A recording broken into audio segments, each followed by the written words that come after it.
If you want to change your brain, which changes your behavior, it's easier to add positives than eliminate negatives.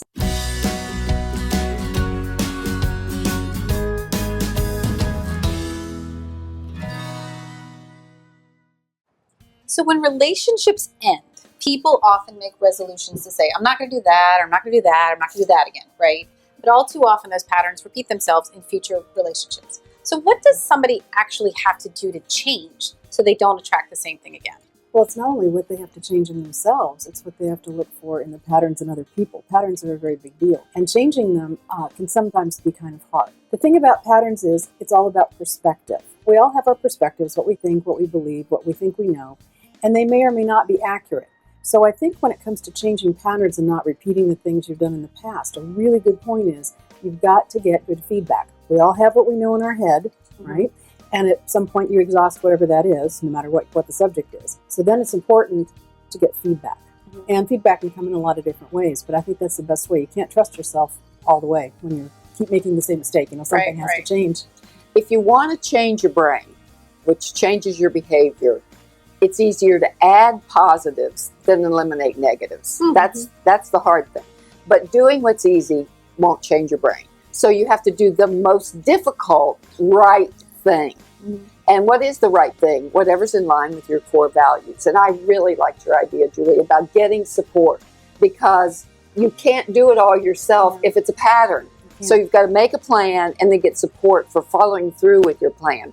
But if you want to make a change, easier to add positives than eliminate negatives. Well, I think that's very interesting too, just from the framing of the question, because the framing of the question was, people will just swear off of something. And isn't that the easiest response of all? There's something I don't want, so it's just not going to happen anymore. I put my foot down, it's over.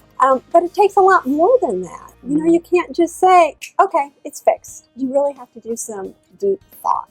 You have to really become completely aware, not only of yourself, but to your point, Julie, of the other people that you're in relationship. You have to take it all in and not just try to take that short circuit like you were talking about. And we're all in habits too. That's the other thing about patterns and habits.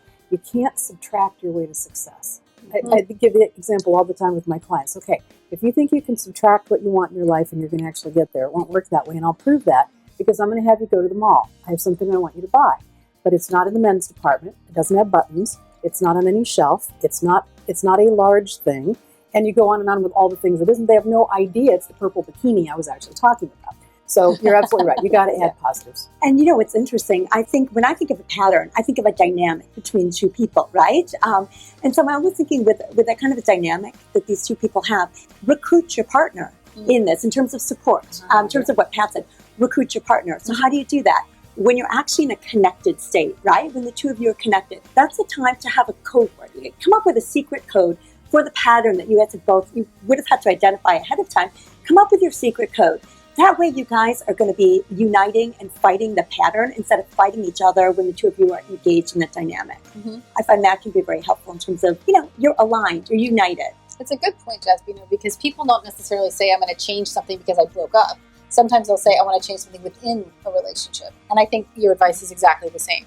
Right. Yeah. And sometimes we resist the most that which we want and need the most. When you long for something, it becomes a source of pain. To want it and not have it is painful.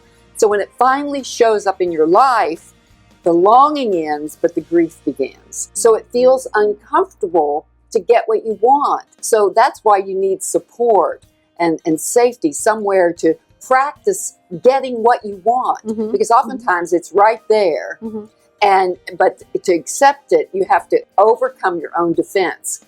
So it sounds like what the panel is saying is that if you want to break a pattern, what you need to do is you need to understand yourself, figure out why you're doing the things that you're doing, get some really rock solid feedback from people you trust, and then you can break the pattern and get into the life you really